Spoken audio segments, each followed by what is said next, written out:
момтип учурашкан мода болду азыр. Кимсиз? Спикерсизби, өкмөт башчысызбы? Адам болгум келет. Ай бала деген. Баласынтып койгон менин жашоомдо абдан көп болгон да. Биринчиси МЧС, экинчиси силер. Кымбат машина менен жүрүштүн кажети жок экен. Мен башка мамлекеттен өзүмдү көрө албайм да. Мамлекет бизнеске жакшы менеджер боло алабы? Менеджер демекчи жалаң гана жаштар же тескерисинче улгайган инсандар келиш керекпи? Биз ал тууралуу Кыргызстандагы эң ири компанияларын башкарган эң жаш менеджерлердин бири Акылбек Жамангулов мырза менен маектешебиз. Сүйүнбаева 123 дарегине келдик. Бул Мегаком компаниясынын башкы кеңсеси, анда маекти баштайбыз.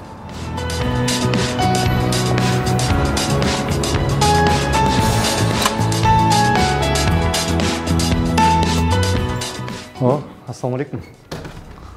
Кандайсыз? Момтип учурашкан мода болду азыр. Кандайсыз? Жакшысызбы? Илдеттен кандай арылдыңыз? Оорган жоксузбу? Бир сыйра ооруп чыктык. Эми аман бололук. Рахмат кабыл алганыңызга. Келиңиз. Каяка отуралык, бияка. Бүгүн даярданып атып бир нерсени түшүндүм да, мага караганда күчүү экенсиз. Менден бир 6 ай, 7 ай күчүү экенсиз. Анан оор болдубу мындай?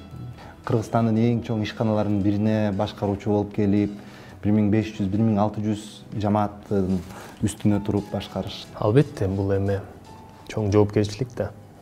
Келатканда көрүп атабыз да канча деген биздин аткаминерлерибиз кызматка туруп иштей албай, бирөө өзүнүн каалоосу менен кетип калып атат. Кээ бирөө жумушун аткара албастык менен кетип калып атат да. Мен бул жерге дайындалардын астында абдан өзүмө чоң көп суроо бердим да. Канчалык деңгээлде мен ошол ишеничти аткарып, элдин астында жүзүм жарык болуп, ушул компаниянын кызматкерлеринин астында уят болбой, ушул ишти алдыга жылдырып алып кете алам депчи. Анан эми ошол жоопкерчиликти сезе билип, мен ойлойм, акыркы мына 1,5 жылдан бери ушул жерде мекемеде эмгектенип келатабыз, жаамат менен чогуу. Бир алгылыктуу, алыс акырындан болсо дагы бир жылыштар бар десем болот. Жамаат кандай кабыл алды келгениңизде? Жамаат албетте, бул деген чоң мекеме да. Анан чоң жааматта ар кандай ой пикирлер болот. Анан мен эми бул жака келатканда саясаттан келдим да, саясаттан депутат болуп туруп келгенде бул жердин жаамат негизи абдан жаш десем болот. Эмне дегенде кызматкерлердин көбү тең орто курагы бир 30-тун тегерегиндеги курактагы жаш кызматкерлер иштешет да. Аларды ынандыра тургандай бир чечимдер кабыл алынып, аларга бир эмоционалдык бир дух бере тургандай бир иштер жасалыш керек эле да. Анан саясаттан келатканда бизде деген стереотип түзүлүп калган да, саясатта жүргөн адамдарды негативдүү кабыл алат. Бардык эле жерде да. Бул болгон иш. Анан бул келатат, биздин мекеме баягы эле мамлекеттик бир мекемеге айланып калат турбайбы? Келечекте банкрот болот экенбиз, башка мекемелерден, жеке менчик ишканалардан орун издейли дегенге чейин барышты. Эми албетте эң биринчи мен келгенде ошол стратегиялык бир өзгөрүүлөрдү алып келип, биринчи жааматтын өзүмө тартып, ошолорго бир ишенич сезимдерин ичине пайда кылып, анан чогуу бир стратегиялык алгылыктуу иштерди кылалы деген максат койдук да. Мен бул маалыматты мурун эле билчү элем, андан сыйлачу элем сизди ушул маалымат үчүн. 15 жашыңызда иштеп баштагансыз мектеп курагыда. Анан жаш кезиңизден баштап эле бир нече жеке ишканаларды башкардыңыз, бизнес структураларда жүрдүңүз. Анан бизнести да башкарып көрдүңүз, жеке бизнести да башкарып көрдүңүз, анан мамлекеттик бизнести башкарууга келдиңиз да. Анан кайсыл бизнести башкаруу жеңилирээк, жеке бизнестиби же мамлекеттик бизнести? Албетте, жеке бизнесте жоопкерчилик кыйла башкачараак да. Мамлекеттик кызматта иштеп аткандан кийин, мамлекеттик мекемеде иштеп аткандан кийин, бул бүгүнкү күндүк эле мындай жоопкерчилик эмес, бул алдыда келечекте бир 10 жыл, 20 жыл сен кылган ишиң үчүн 1 жыл иштейсиңби, 5 күн иштейсиңби, жооп беришиң керек да. Анан мен өзүмдүн принцибим бар. Мен бул жерде иштеп аткандан кийин жалгыз иштеген жокмун да. Бул жерде коллектив бар, аркабызда канча деген кызматкерлер бар, алардын үй бүлө, бала бакырлары бар. Анан менин туура эмес кадамым менен алардын келечегине да балта чабылып калышы мүмкүн да. Бул болуп аткан нерсе да, мына көрүп атасыздар, акыркы 4-5 жылда, 10 жылда эмне деген өзгөрүүлөр болуп атат. Убагында мен деген адамдар кызмат менен, мансап менен чоң кызматтарды ээлеп, мына бир радикалдуу саясий чечимдерди же бир башкача бир чечимдерди кабыл алгандар азыр ошол чечимдер үчүн жоопкерчилик тартып атышат да. Ошондой кылбастан жалгыз эле мен өзүмдүн, үй бүлөмдүн аброюна жана жашоо турмушуна эмес, мен аркамда азыр иштеп аткан канча деген команда бар да.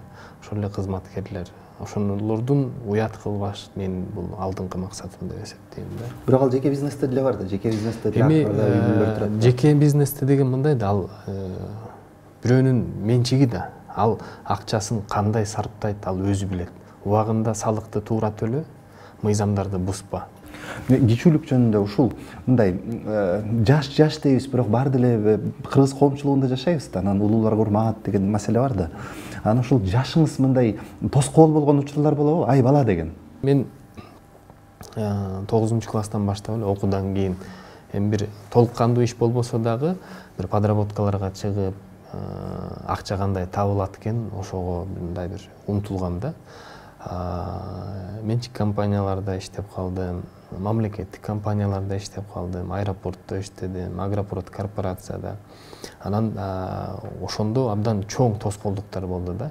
20 жаштын тегерегиндеги жаш бала бизге эмнени акыл үйрөтөт, бул кандай өзгөрүү кыла коймок эле, мындан мындай бала сынтып койгон менин жашоомдо абдан көп болгон да. Анан саясатка барарда дагы эмне үчүн мен менен мындай бир саясий партиялар чакырып шайлоого катыш дегенде, мен чет элдик бир компаниялар менен, инвесторлор менен иштеп калдым. Аларга бир жылдан ашык абдан убакыт, ресурс, акча каражат, энергиямдын баарын кетирип, анан ошо Кыргызстанга бир бизнес ачуу максатында инвесторлор келип, иштерин баштап, бир 3-4 чоң долбоор болчу. Анан ал долбоорлорду ишке ашырып атканда мен көрдүм да, мамлекет канчалык мамлекеттик деңгээлде тоскоолдуктар ошо бизнеске болуп атканда. Бул ошол эле, например, Кемин районунда бир завод салынмак. Ошол завод салынса канча деген жумуш ордулары ачылмак, налогдор төлөнмөк, салыктар, соц выплата, ошол эле районго канча деген бир социалдык төлөмдөр болуп калмак. Ошонун баары тең эми мамлекеттин бир чиновниктердин тоскоолдугунан ишке ашпай калып метти да. Анан бирок бул долбоорлор ишке кирди. Ошондо мен кичине районго, элге таанылмал болуп, элдерге жумуш ордулар түзүлүп, ошол инвесторлор менен иштеп баштаганда эч ким ишенчү эмес да. Бул жаш бала кандай бир долбоорду ишке ашыра алат, дегендей болот, мындай болот. Анан шайлоого катышып калдым бир партия менен. Анан ошол севердеги областтардын арасында мен анда бир 26 жашымда болуш керек. Эң жогорку добуш менен келгенде, ошондо анан ошо саясатка келген адамдар мен менен ынанды да, жаш болсо дагы добуш алып келсе болот турбайбы? Значит, бул бир жашка байланыштуу эмес турбайбы? Элдин аброюн алыш үчүн, элдин добушун алыш үчүн деп. Анан ошондон кийин эсептештим. Анын эми ар бир адамдын өзүнүн баскан турган кадамына жараша эл кабыл алат да, туурабы? Мен жалжаңдап эшикте башкача өзүмдү алып жүрсөм, мен ошондой кабыл алат эле. Бирок саясатта дагы, бизнесте дагы өзүмдү алып жүргөн үчүн мен менен эсептешет болуш керек. Бирок эми албетте өзүңдүн үстүңдө күнмө күн иштеш керек. Кемчилдикти жок адам болбойт болуш керек. Кемчилик ар бирөөбүздө бар да.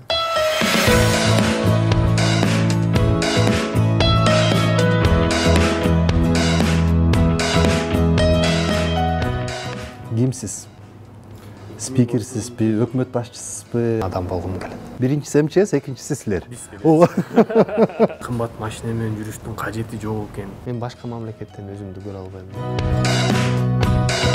Акылбек мырза, каяктабыз азыр? Эл дагы жок экен, бирок жумуш орундары толтура. Бул 4-кабат биздин имаратта биздин техникалык кызматкерлер жана IT кызматкерлери отурат. Ошол пандемияга байланыштуу биз 80% кызматкерлерибизди ушул үйдөн иштөө кызматын өткөрдүк. Бардык шарттардын баарын түзүп бердик. Бирок жумуш ордуларынын баары буюрса даяр эле, эми күтүп атабыз. Канча бул карантин өтүп, бул илдеттен качан кутулабыз. потому что деген эми адамдар көнүп калган да классикалык нерселергечи, жумушка чыгыш керек, үйүнө батпай калып аткандар бар. Бирок жалпысынан эми биз IT компания болгондон кийин үйдөн иштөө кызматкерлерине эч кандай тоскоолдук болгон жок, компанияга да тоскоолдук алып келген жок да. Анан бул жерде байкап атасыздар, компьютерлар абдан көп. Мына бул бир 10 квадрат жерге 20 адамды батырганга туура келет да. Эмне дегенде көрдүңүзбү? Столдор классикалык түрдө коюлган эмес, уже паучок деп коет. Мындайынан эле карасаңыз 10 киши отургандай болот да. Ну, шарттар абдан ыңгайлуу десем болот. Принципиалдуу түрдө эмне өзгөрөт деп ойлойсуз? Биздин бизнес чөйрөбүздө, IT бизнесинде, кыргыз бизнесинде пандемия аяктагандан кийин эмне жаңыланат, эскиси эмне калат? Дегелер сабактарды алып. Биз азыр мындай адамдардын арасында мындай жаңылыш бир маалымат жүрүп атпайбы? Пандемия бүтсө, карантин бүтсө, мурункудай эле жашоо калыптанып келип калат депчи, андай болбойт. Бул жеке мен өзүмдүн оюм. Эмне дегенде, пандемиядан кийин ошол эле экономика, ошол эле саясат, ошол эле жумуш ордулары, адамдык ресурстар, идеологиялар, адамдык баалуулуктардын баары тең өзгөрдү. Мына акыркы жарым жылда карасаңыз, канча имарат сатылды, канча машина алынды, ким өзүнө бир кийим алды. Көрдүк го, адам жашай турганына кенедей эле нерсе керек экен. Бул тамак аш, күнүмдүк тамак аш. Дары дармек, анан кичинекей балдары болсо ошолорго керектүү бир памперс болобу, же бир жеке колдонуучу нерселер эле экен да. Башка бизнестин баары токтоду да. Значит, адам үнөмдүү жашоого ошол азыркы болуп аткан учур бир түрткү берди да. Ошого биз даяр болушубуз керек экен. Абдан деле бир кымбат машина менен жүрүштүн кажети жок экен. Үйдөн деле иштөөгө мүмкүнчүлүктөр болот экен. Анан адам бир өзүнүн жеке өзүнүн жоопкерчилигин алып, жанакындай той топурлардан арылсак болот экен. Туурабы? Эми мындай бир ысырапкорчулуктан жокко кетсек болот экен дегенге бир жакшы бир өбөлгө түзүлүп атат да. Ошол эле мамлекеттин экономикасын башка нерселер менен оңдоого шарт түзүлүп атат. Ошолордун баары эми бул жалгыз эле Кыргызстанда эмес, дүйнө жүзүндө пандемия дүйнөнүн өзгөрүшүнө алып келди деп эсептесем болот. Уюлдук операторлордун эртеңкиси кандай негизи? Уюлдук операторлор бул трансформацияга барат. Телефон байланыш деген нерсе акырындан жокко чыгат дагы. Уюлдук операторлор келечекте бул интернет провайдерге айланат. Азыр, например, жана мессенджерлер чыкканына байланыштуу ошол эле WhatsApp, Telegram, Viber, Signalга окшогон бир мессенджерлер чыкты да. Алар түздөн түз ошол уюлдук операторлордун эң негизги акча каражат алып келе турган булак бул голосовой связь болчу да. Ошонун баары тең төмөндөп, берки мессенджерлерге өтүп кетишти да. Келечекте SMS деген жок болду да. Жок болду да. Эми, например, билесиздер, мурун SMS жазып, азыр баары тең эле WhatsApp. Мага SMS экөө эле жөнөтөт. Ким? Биринчиси МЧС, экинчиси силер. Биз беребиз. Ошон үчүн келечекте мен ойлойм, уюлдук операторлор жалгыз эле уюлдук байланыш же бир интернет провайдер менен алек болбостон өзүнүн багыттарын өзгөртүш керек. Биз азыр ошол багытта иш алып барып атабыз. Албетте азыр алар чоң акча каражат алып келбейт, бирок келечекте бул ошол Мегаком компаниясын негизги акча каражат алып келе турган булактары болот. Бул финансылык сектор. Могул жакта жалаң ошолор отурат. Бул жакта технически биздин кызматкерлерибиз отурат. Бул жерде IT кызматкерлерибиз отурат. Булар тех задание түзүлөт, ал департамент маркетинг, ошол коммерциялык дирекцияда алар генерация кылат. Могул тарифти чыгарабыз, могул жерге базовый станция курушубуз керек, могул жерде абоненттерибиз көбөйүп атат. Биздин конкуренттерибиз мындай нерсени рынокко чыгарды. Алар генерация кылып туруп бул жерге түшүрүп берет маалыматтарды. Буяк ошону технический реализациясын Кыргызстан боюнча 20-дан ашык биздин мобильный бригадаларыбыз курулуш менен алек да. Ошол жерден тех заданияларын билет, оборудованиялар кошулат. Эми баардык техникалык иштин баары ушул жерде бүтөт десем болот.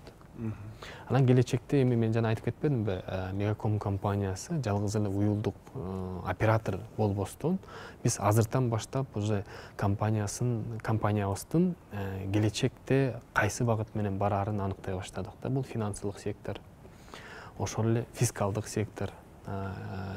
Келечекте Мегаком компаниясы бул сотовый компания эмес, бир чоң холдингке, корпорацияга айланыш керек. Могул жерлерди байкасам, бул жерде компьютер жок экен, тигил жак, бул компьютерди үйгө алып кетип иштей бергиле деген уруксаттан уламбы?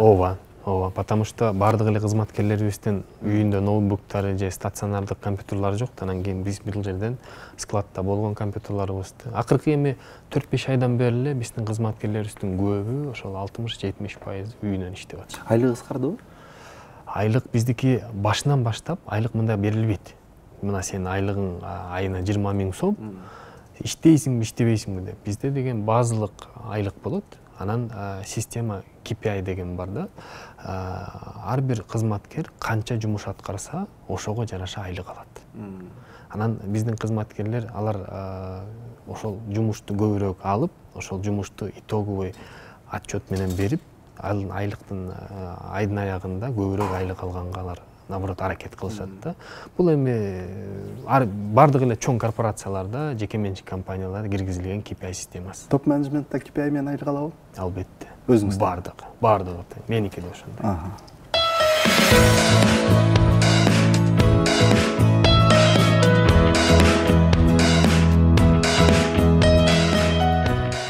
Кимсиз? Спикерсизби, өкмөт башчысызбы? Адам болгум келет. Мен башка мамлекеттен өзүмдү көрө албайм да. Өзүңүз жөнүндө бир нече суроо берейин. Биринчи жаңылыктар. Мен мисал үчүн өзүм тууралуу чыккан жаңылык болобу, жакшысы, жаманы, комментарийлерин баарын мониторинг кылганга аракет кылам да. Сиз өзүңүз тууралуу жакшы дагы, жаман дагы жаңылыктарды окуп турасыздарбы? Албетте. Абдан мен буга чоң маани берем. Менин саясатта иштеп калгандыгыма байланыштуу.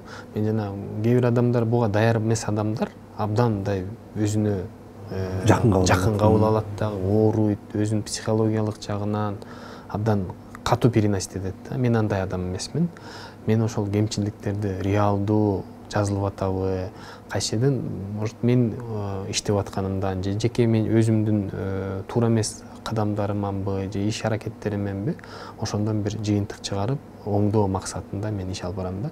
Даже биздин ошол социалдык тармактардагы аккаунттарыбыз, ошол Мегаком компания ар бир комментарийге биз маани беребиз. Кыргызстан болбосо кайсы мамлекетте жашайт элеңиз? Кыргызстан болбосо мен башка мамлекеттен өзүмдү көрө албайм да. Билим алышым мүмкүн башка мамлекеттен барып, тажрыйба алышым мүмкүн.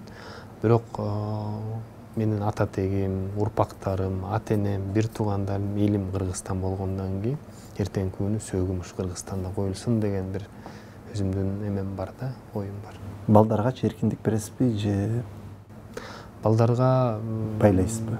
Жок, байланбаш керек. Бул туура эмес ой деп ойлойм да. Эми кыз киши албетте эми азыр деген стереотиптер өзгөрүлүп атпайбы? Мурун деген кыз кишилерди ал билим алып, тажрыйба алыш үчүн Кыргызстанда жок нерсени жаңылык алып келиш үчүн эмне үчүн чет өлкөгө барбаш керек? Биз деле бир саякат менен чет өлкөгө барганда көп жаңылыктарды алып келип атпайбызбы? Ошол эле мына отурган кафене Кыргызстанга чыкпаганда келбейт эле да, туурабы? Бул деле ошол Россиядан келген бир франшиза нерселер да. Эч качан андан умтулбаш керек. Кыргызстан жаңылыктын издөө максатында, жаштарды тарбиялоо максатында чет өлкөгө чыгарыш керек. Тилекке каршы эми бизде чоң мамлекеттик деңгээлде мындай саясат болбой атат да. Кытайда менин карындашым окуп калды.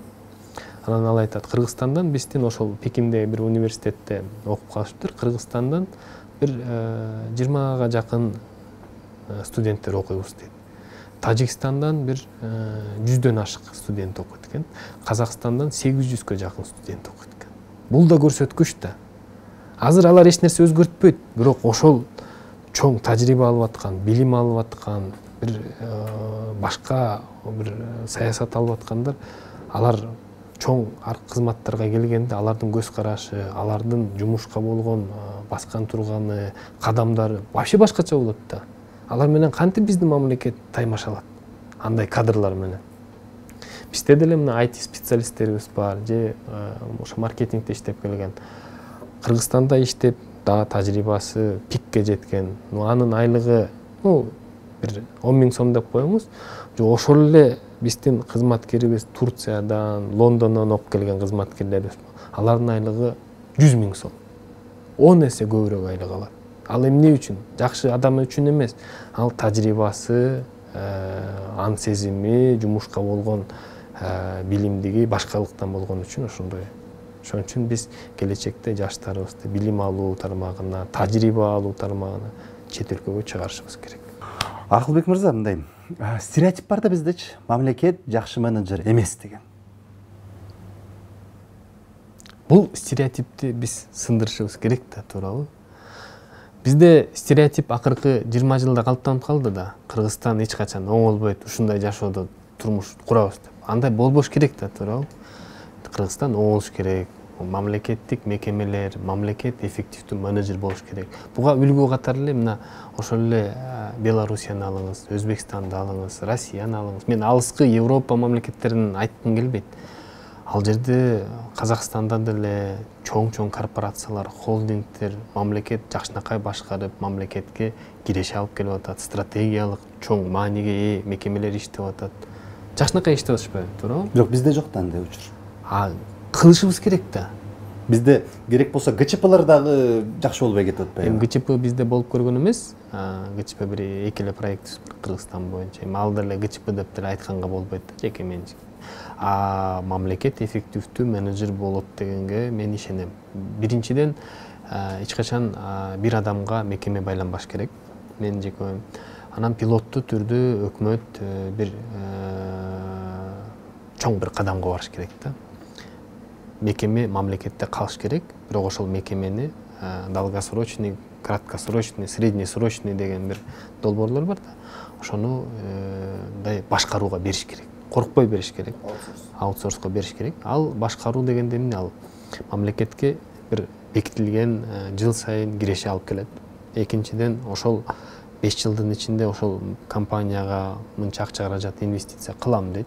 Анан ал алып келген менеджмент кыргызчылыкты да укпайт, мамлекеттин да эмесин укпайт, потому что ал мамлекетке астында өзүнүн жоопкерчилик алып келет. Мына мен жыл сайын 500 миллион мамлекетке төлөп берем. Бул компанияны көтөрөм, активтерин жыл сайын мынчага өстүрөм, мынча акча инвестиция кылам деп. Коркпошубуз керек. Ошондо биз өзгөрө болот. Жана стереотиптер, кыргызчылык нерсенин баары тең артка кетет. Европадан бир менеджер келсе, мына Орион отелин билесиз да. Абдан чоң мен сыйлаган Куттубай байке, ошол мен ал деле өзүнүн тууганын коюп койсо болот эле. Кыргызстанда деген канча деген аткаминерлер, ошол эле ресторанды, хориканы түшүнгөн, ошол эле отелдерди түшүнгөн көп да кыргыз жарандар. Бирок ал Европадан $10,000, $15,000 айлыгы менен управляющий алып келип койду. Ал эмне үчүн койду? Потому что ал ошол европалык стандарттарды, европалык эч кандай кыргызчылыгы жок, жакшынакай иштесин деп койду да. Орион азыркы учурда Кыргызстанда алдыңкы 3 отелдердин биринин катарын толуктоп атат. Бияктычы ошентсе болот беле? Болот. Мен бул сунушту өкмөткө дагы, биздин мамлекет башчыга да сунуш катары бердим. Бирок сиз жумушу жок кыласыз. Мен андан коркпойм. Мамлекетке пайда алып келе турган же бир чоң өзгөрүүгө алып келе турган нерсеге биз барышыбыз керек. Ар бирөөбүз өзүбүздүн мына креслого коркуп отура берсек эч нерсе өзгөрбөйт. Күнүмдүк жашоо турмуш улантып кете тургандай баарыбыздын өзүбүздүн акылыбыз бар, колубуз, буту колубуз аман эсен, соо дегенде да. Башка бизнес кылса дагы тиричилик жашообузду улантсак болот. Бирок компаниянын келечегин ойлосок, чоң мындай стратегиялык бир мекемелерди ойлосок, биз ошондой кадамга барышыбыз. Пилот катары мына 2 жылга деп туруп эле бир мекемени бериш керек. Ошол эле мына авиакомпания Кыргызстан бар, азыр уже банкрот болгону калды. Аэропортту беребиз деп бербей койду. Эми ал биринчиден менин оюмча да акча алып келип аткан компанияларды эмес, убытакка бараткан компанияларды берип көрүшүбүз керек да. Акча алып келип аткан ал бүгүн инвестору жок деле акча алып келип атат. Аэропорт манас алдыңкы компаниялардын биринде жылына бир 2-3 миллиард сом мамлекетке дивиденд берет да. Ал жерде пока мындай аны адамдар дагы биздин жарандарыбыз туура эмес кабыл алат. Аларга мындай көрсөтүү менен беришибиз керек да. Мына компания убытакка барат деле, момундай доверительный управленияга бердик элек, момундай өзгөрүүлөр болду. Ну аэропортту келечекте берсек, мындан да чоң өзгөрүүлөр болот. Бул нерседен коркпош керек. Америкада деле аэропорттун баары тең бул жеке менчик. Да. Ошол эле мына жакынкы Турцияда Стамбулдагы аэропорт бул жеке менчик. Алматанын жакында эле беришти TAF компаниясы. Бул эми сиз ведущийсиз, абдан чоң долбоорлорду волонтер болуп иштеп атат. Сизди алып барып туруп механик кылып коюп койсо, сиз механик болуп эффективдүү иштей албайсыз да, туурабы? Сиз өзүңүздүн кесибиңизди 100 эсе бул кесипке караганда жакшыраак алып барасыз. Ошондой эле управленияны, например, TAF компаниясы дүйнө жүзүндө бир 100дөн ашык мамлекеттин аэропортторун обслуживать этишет. Алар үчүн Кыргызстандын аэропорту мындай эле нерсе да. Ошондой бир өзгөрүүлөргө алып келиш керек. Алар батыраак нарабатывать этет, системасы коюлган, менеджмент коюлган, управление коюлган, техникалык, материалдык базаны чыңдоо максатында баардык нерсе алардык ачык да. Ошон үчүн бир коркпостон ушундай нерселерге барыш керек деп эсептейм. Эми соңку суроо, Акылбек Жамангулов мырза өзүн 2030-жылы каякта көрөт? Кимсиз? Спикерсизби, өкмөт башчысызбы, амбициялар кандай? Мен кызматка өзүмдү байлагым келбейт. 2030-жылы мен Кыргызстандын жараны болом. Кыргызстанга бир жардам алып келген, келечекте жаштарды өстүргөн бир Кыргызстан жараны болгум келет. Анан эшиктен коркпой, үркпөй, эл менен, жаштар менен, улгайган адамдар менен учурашып, алар менен баарлашкан адам болгум келет. Ийгилик болсун. Чоң рахмат кызматыңызга. Рахмат. Көрүшкөнчө.